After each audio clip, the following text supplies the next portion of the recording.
नमस्कार साथियों, the button top में आपका स्वागत है।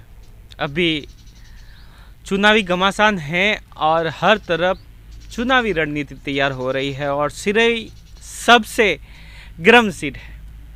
और जब भी बात होती है सनातन धर्म की और भाजपा की, तो हमेशा योगी का नाम और मोदी का नाम लिया जाता है। और उसी भांति अभी सिरोही में एक बाल योगी है रामदास जी महाराज, जिन्होंने अपनी पहचान कुछ अलग ही बनाई है। हर तरफ इनके चर्चे हैं, इनके बातों के चर्चे हैं और हर कोई अपने साथ रखना चाहते हैं। आइए चलते हैं और मिलते हैं इनसे।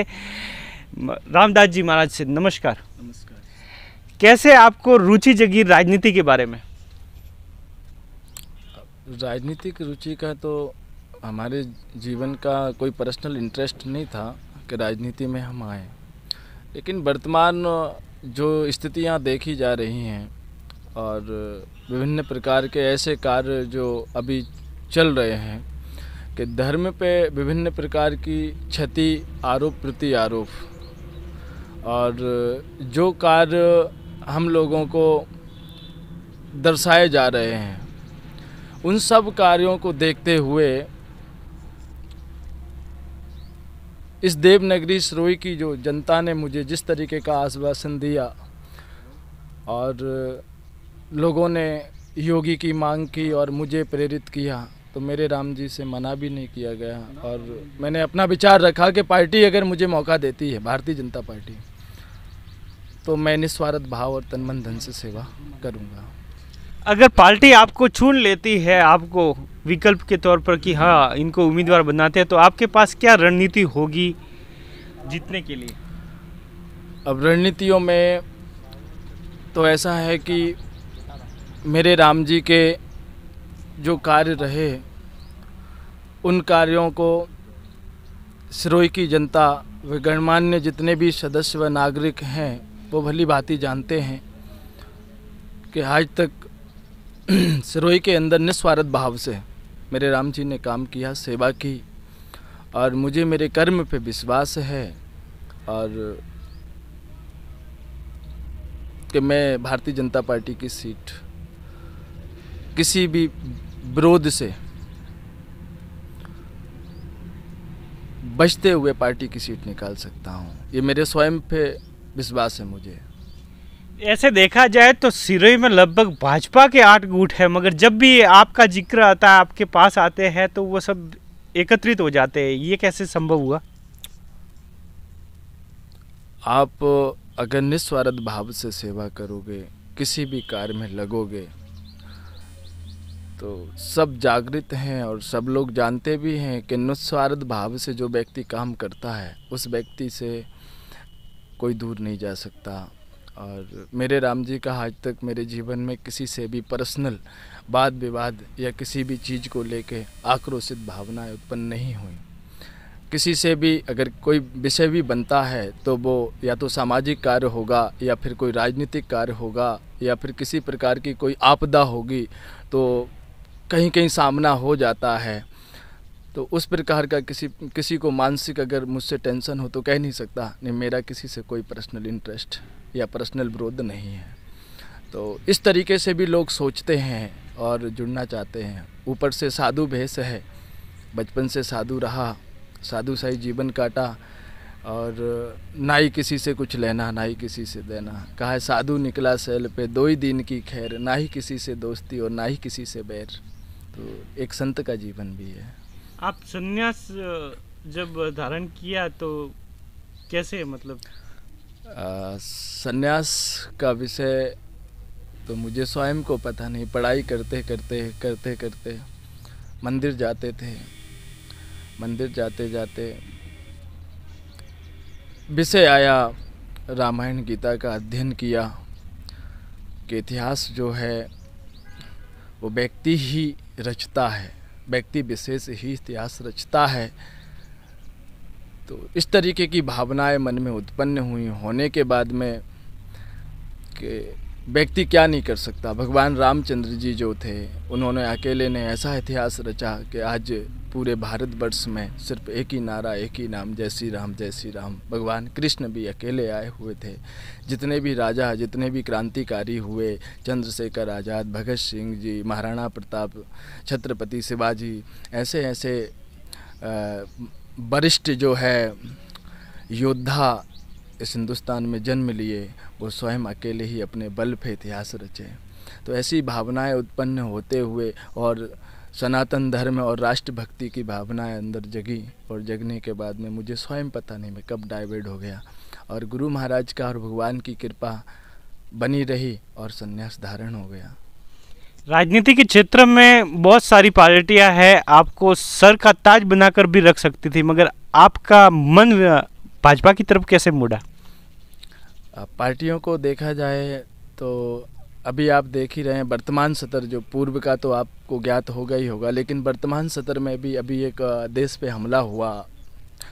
वहाँ एक आतंकी संगठन जो विभिन्न प्रकार से अपना फुल जोर लगा के और हमला कर रहा है, और हमारे यहाँ वर्तमान कांग्रेस के राजनेता सब उसकी तारीफ़ कर और ज्ञापन वगैरह दे रहे हैं। तो इस तरीके की पार्टियों को ज्वाइन करके हमारे राष्ट्र धर्म का अपमान हम कैसे कर सकते हैं? तो ऐसे विभिन्न पार्टियों में भी लोग हैं जिन्होंने धर्म व राष्ट्र के प्रति रागद्वेष की भावना रखी और हमारे देश को बढ़ने नहीं दिया, भविष्य को अंधकार में रखा। और भारतीय जनता पार्टी की बात जहाँ आती है, भारतीय जनता पार्टी एक ऐसी पार्टी है जिसने सनातन की डोर ना पूर्व में छोड़ी और ना आज छोड़ी, ना भविष्य में कभी छोड़ पाएगी। और हमें गर्व है कि हमारे भारतीय जनता पार्टी में जितने भी वरिष्ठ कार्यकर्ता बैठे हुए हैं, वर्तमान प्राइम मिनिस्टर जो कि धर्म को धारण करे हुए हैं, और ये भारत सनातन धर्म का एक धर्मगुरु है, जैसे कहा जाए विश्व में धर्मगुरु के नाम से जाना जाता है। तो ऐसे राज्य का नेता सनातनी होना, राजा सनातनी होना हमारे लिए बहुत ही गर्व की बात है। तो भारतीय जनता पार्टी के लिए तो आज से नहीं, बचपन से हमारे पूर्वज भी जो थे वो भी आग्रसित होकर काम करते थे और पार्टी के साथ रहते थे तन मन धन से, और हम भी जो है भारतीय जनता पार्टी के लिए ही जिएंगे और मरेंगे। पिछले कुछ सालों में देखा जाए तो जैसे पार्षद के चुनाव हो या पंचायत समिति के चुनाव हो, उसमें 30 वर्ष से जो सक्रिय कार्यकर्ता है उनका टिकट काट दिया गया और उनको दरकिनार किया गया, और जो बाहर से जो मुंबई में व्यवसाय या बाहर व्यवसाय उनको लाकर टिकट दिया गया, जिसकी वजह से पार्टी के पुराने कार्यकर्ता खफा है। तो ये सबसे बड़ा मुद्दा रहेगा टिकट जीतने का विधायक के रूप में। देखिएगा, ये कहीं ना कहीं हमारे मन के विचारों का फेर होता है। पार्टी में पहले पूर्व में जो भी हुआ उन सब विषयों को तो हम दोबारा दोहरा नहीं सकते, लेकिन वर्तमान में अब जो पार्टी काम करेगी, मुझे उम्मीद है कि किसी भी व्यक्ति को निराश नहीं करेगी, और जो पार्टी से बगावत करेगा पार्टी उसके खिलाफ एक्शन लेगी। और मैं आपके विचार से सहमत हूँ कि आप जिस तरीके का मत मेरे सामने रखे हो कि संगठन में जो भी व्यक्ति है उसे देखना चाहिए, पदाधिकारी है उसे देखना चाहिए कि संगठन में जो काम करता है वो संगठन की आँख होती है। व्यक्ति जो होता है वो संगठन की आँख होती है, और आँख अगर बंद हो जाएगी तो क्या देख पाएगा वो। तो संगठन में ऐसे युवा जो काम करना चाहते हैं, संगठन की आँख, हाथ पैर बन के और संगठन को मजबूत करना चाहते हैं, मैं संगठन के पदाधिकारियों के साथ बैठकर उनसे बात करूंगा और उनको बताऊंगा कि संगठन को मजबूत करने के लिए नई युवा पीढ़ी को लें और काम करने का मौका दें। पिछले 5-10 वर्षों में देखा जाए तो भाजपा की राजनीति एक दो जाति के इर्द गिर्द घूमती नजर आई। मतलब जो भी पदाधिकारी है, जो भी नेता है, वो एक ही जाति से आ रहे थे। वो जातिवाद कहो या परिवारवाद कहो, उसके बारे में क्या कहोगे? देखिएगा, भारतीय जनता पार्टी परिवारवाद या जातिवाद पर निर्भर होकर नहीं चलती। मेरे जीवन का ये एक्सपीरियंस है, बहुत कम समय का और बहुत बड़ा एक्सपीरियंस है मैंने पूरे भारतवर्ष का भ्रमण किया और विभिन्न राज्यों में मेरे राम जी को नाम से भी जानते हैं गुरु महाराज के आशीर्वाद से।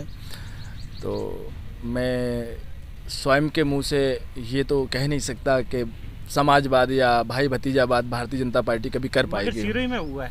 हाँ, सिरोही का विषय ये पहले भी मेरे सामने आया है, एक दो बार पहले मेरे सामने आया है कि भाई भतीजावाद, परिवारवाद, समाजवाद का कुछ ज़्यादा ही।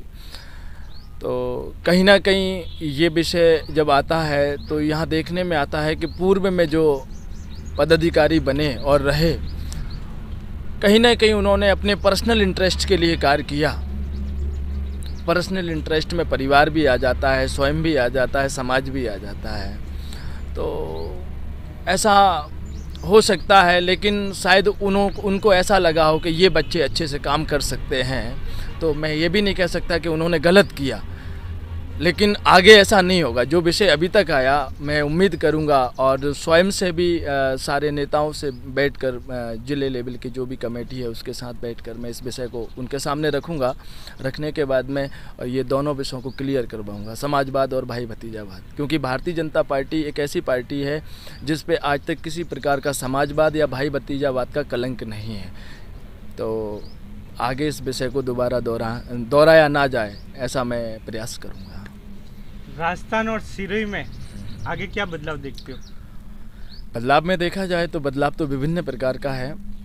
आज अगर हमारी भारतीय जनता पार्टी की सीट बनती है, टिक बोर्ड बनता है विधानसभा में, तो सिरोही के लिए, और ये देवनगरी धार्मिक नगरी है, इस नगरी के लिए बहुत ही लाभकारी होगा। और विभिन्न प्रकार से जो अभी तक शोषण हुआ, जिले भर का जो शोषण हुआ, उस शोषण से सिरोही बच सकेगी। जैसे देखा जाए, नशे का बहुत बड़ा व्यापार है सिरोही जिला, विभिन्न प्रकार के नशे यहाँ पे, और वाइन शॉप तो गली गली में, और माउंट जैसे देखा जाए, हमारे भारत में एक हिमालय और दूसरा माउंट, तो हिमालय का पुत्र है। ऐसी देवधरा को तो अंडा, मांस, मच्छी, दारू, मुर्गा, इन सब चीज़ों से परे रहना चाहिए, ये तो कभी पास नहीं जाना चाहिए। लेकिन वर्तमान में जिस तरीके से जो आक्रांताओं ने, जो मंद बुद्धि वाले लोगों ने अपने व्यापार को इस तरीके से ढाला और संचालित किया कि उन्होंने किसी की चलने नहीं दी, और उन्हें सपोर्ट मिला, विभिन्न पार्टी के नेताओं से सपोर्ट मिला, जब जाके वो आगे बढ़े। लेकिन हमारी भारतीय जनता पार्टी उन सबको ख़त्म करके और देवनगरी सिरोही का विकास करेगी और धर्म ध्वजा लहराएगी। सीएम लोढ़ा ने जिस तरह से पिछले 5 साल के कार्यकाल का ढिंडोरा पीटा, उनके बारे में क्या कहोगे? अब देखिएगा, मैं छोटा सा एक एग्जाम्पल देता हूँ। जब हनुमान जी महाराज जब लंका में गए थे, तो लंकापति रावण से हाथ जोड़कर विनय निवेदन किया था कि हे राजन, आप जैसा कोई राजा पूरे भारतवर्ष में नहीं है। जितना विकास आपने आपकी लंका का किया, आज तक इतना विकास किसी राज्य में राजा ने नहीं किया। ये हनुमान जी महाराज के मुंह के वचन थे रावण के सामने। आप राजा हो और मैं दूत बन के आया हूँ, भगवान का सेवक हूँ, मैं समझा रहा हूँ आपको। कहा उल्टा कहें, उल्टा होए कहें हनुमाना। हनुमान जी महाराज जो भी कहें, मति ब्रह्म होई ते में जाना। मतलब रावण की मति भ्रमित हो गई थी और रावण को उल्टा समझ में आता था। हनुमान जी बोलते थे कि आप तारीफ करते थे कि आप बहुत अच्छे राजा हो और आपने जो लंका का विकास किया, ऐसा विकास तो आज तक किसी राजा ने नहीं किया। लेकिन आपने भविष्य के साथ खिलवाड़ किया, संस्कृति के साथ खिलवाड़ किया, धर्म के साथ खिलवाड़ किया। इसलिए आपको बख्शना या आपके प्रति प्रेम या सद्भाव जगाना या आपको छोड़ना हमारे धर्म के विपरीत होगा। और रावण खत्म हो गया। रावण ने अपने राज का विकास किया, लेकिन उसने पर्सनल इंटरेस्टों से किया। अपने घर का विकास तो कर लिया, बाकी नगर का क्या होगा? जब तुम इतने बड़े राजा हो तो आपको तो वासुदेव कुटुंबकम नीति अपनाना था। सब मेरे हैं, सबका विकास करना चाहिए था। तो जहाँ संयम जी की बात आती है तो 4 वर्ष तो इन्होंने कुछ नहीं किया। अभी 2-3 महीने के अंदर इन्होंने सिरोही में जो है हमारे महान ऋषि मुनियों की मूर्तियों का अनावरण किया और मूर्तियों को बिठाया। क्या कभी पितृपक्ष में हमारे देवताओं का अनावरण होता है क्या? आज तक कहीं ऐसा आपने सुना? आपने कभी सुना ऐसा कि पितृपक्ष में आप किसी भी देवता तुल्य मूर्ति की प्राण प्रतिष्ठा कर सकोगे? तो ये तो धर्म के कितने विपरीत हैं। आज तक कोई शास्त्र में नहीं लिखा ऐसा। और आप क्या दर्शाना चाहते हो? अगर आप बना भी रहे तो एक एक चौराहे पे दो दो मूर्ति बनाने का उद्देश्य क्या रहा आपका? अगर एक जगह, एक घर, आपके घर को अगर हम पूछेंगे किसका घर है तो आप पिताजी का नाम लोगे कि नहीं? घर में 100 सदस्य होते हैं तो एक ही के नाम से घर चलता है, तो चौराहा भी एक ही के नाम से चलेगा ना। तो आप दो मूर्ति बना के किस किस के नाम से चौराहे का नाम रखना चाहते हो? तो क्या आपकी मानसिकता क्या है? आप करना क्या चाहते हो? तो धर्म के साथ इतना बड़ा खिलवाड़ करोगे। कभी राम को काल्पनिक बता देते हो, राम मंदिर के बोले राम मंदिर बना के क्या करना, राम मंदिर के विपरीत चले जाते हो। तो आप चाहते क्या हो? पहले तो ये स्पष्ट करो कि ये भूमि जो है ना देव नगरी है, देवों की नगरी है, सनातन धर्म की नगरी है ये। और यहाँ पे धर्म के प्रति मर मिटने वाले लोग जन्म लेते हैं। एक से बढ़ के योग संत यहाँ विराजमान हैं जो अपने पूरे जीवन का परित्याग करके और भगवान का भजन करते हैं। ऐसी देवनगरी में आप वेद और धर्म और शास्त्र का उल्लंघन करते हुए कोई भी कार्य करोगे और आप राम भक्त बन जाओगे? तो ऐसा हो नहीं सकता। देखा जाए पूर्व में मेरे राम जी ने पिछली बार RTI लगाई, 140 RTI मैंने लगाई इस ज़िले में। पहले भी बच्चों को जो सरकारी स्कूलों से जो बुक मिलती है ना, 5-7 बुक जो मिलती हैं वो भी पूरी नहीं मिली थी। टीचर नहीं है आपके पास में। और अभी भी स्कूल खुले 4 महीने हो गए, मेरे पास 40 से 45 बच्चों की कंप्लेन है कि बापू हमें सब्जेक्ट जो बुकें मिलती हैं 8वीं में, पहली में, 10वीं में जो भी बुकें मिलती हैं वो पूरी हमें प्राप्त नहीं होती। तो जब बच्चों के भविष्य के नहीं हो सकते तो विकास काय का करोगे आप? क्या उसको विकास कहोगे आप? रोड को जो बना हुआ रोड है उसे तोड़ दो। हमें तो लगता है कि पूर्व चेयरमैन तारजी माली ने जो किया था उसको उखाड़ के उसी पे लीपा पोती की। तो एक बार मिले हमें पूर्व चेयरमैन, हमने कहा आपने क्या गड़ा रखा है सरोई में ऐसा, जो कि संयम जी उसे खुदबा के ढूंढ रहे हैं, उन्हें मिल ही नहीं रहा, पूरी सरोई खोद दी। तो आप करना क्या चाहते हैं आपको स्वयं को नहीं पता। तो ये कोई विकास नहीं है। ये आप लोगों की भावनाओं के साथ, लोगों के व्यापार के साथ, लोगों के कर्म के साथ विभिन्न प्रकार से आप खेल रहे हो। आज 8 महीने से पूरा व्यापारी ऐसा बैठा हुआ है कि किराया तक अपने स्वयं से उधार लेके दे रहा है दुकानों का। व्यापार ख़त्म हो गया है, गाड़ियाँ नहीं निकल सकती, पैदल जाने में लोग डरते हैं। तो इस तरीके के हालात हैं। पूर्व में देखो हॉस्पिटल से आज भारत का पहला हॉस्पिटल बना सरोई, जिसमें से कुत्ता बच्चे को ले जाए और खा ले। आप सरकारी हॉस्पिटल में आज एक दरवाज़ा है, पीछे से दीवार तोड़ के दरवाज़ा कर रखा है। आपको विकास ये करना चाहिए या फिर रोड को तोड़ के रोड का विकास? क्या विकास किया आपने? आज तक पूर्व में भी किसी स्कूल की पुताई नहीं हुई। कितना फंड आता है स्कूलों में? जिले भर में कितने स्कूल हैं? आज तक किसी स्कूल की पुताई नहीं हुई। और ना अभी दीपावली का समय आ रहा है, अभी भी कुछ नहीं हुआ। वो फंड कहाँ गया जो कि राज्य और केंद्र सरकार से आता है? वो फंड कहाँ जाता है? विकास किस चीज़ को कहेंगे आप? जब भविष्य के साथ आप इतना बड़ा खिलवाड़ कर रहे हो और फिर विकास किसको बताओगे? विकास तो जो बच्चे यहाँ पे पल रहे हैं, जिनकी परवरिश होना चाहिए अच्छे से, तन मन धन से जिनकी परवरिश होना चाहिए, और परवरिश होने के बाद में जो बच्चे इस देश का भविष्य बनने की ओर अग्रसित हों, ऐसा कार्य आपको करना चाहिए। तो हम मान लेंगे आप विकास कर रहे हो, क्योंकि इस देश का विकास ना ही ये विधायक, ना CM और ना ही प्राइम मिनिस्टर हैं, ना हम इस देश का भविष्य बन सकते। हमारे आने वाली जो पीढ़ी है ना, वही इस देश का भविष्य बनेगी। तो विकास तो हम उसे कहेंगे। तो इन सब विकासों में तुम लोगों को गुमराह करोगे, बेवकूफ़ बनाओगे, तो सरोई की जनता अब जान चुकी है कि सत्य और असत्य क्या है। तो दोस्तों, हमारे साथ जुड़े हुए थे बाल योगी रामानंद दास जी महाराज, और इन्होंने संयम लोढ़ा को भी आड़े हाथों लिया है, कांग्रेस सरकार को भी आड़े हाथों लिया है, और हमारे जो तीखे सवाल थे उनके भी जवाब दिए हैं। निरंतर द वतन टॉप बना हुआ है इस मारवाड़ की भूमि से और इस सिरोई की भूमि से, और बहुत ही बढ़िया खबर लेकर आ रहे हैं। मैं आपका दिनेश रावल हमेशा जुड़ा हूं, और आपके कुछ सवाल हो तो हमें भेजिए, और किनका अगली बार इंटरव्यू लेना है वो भी हमें बताइए।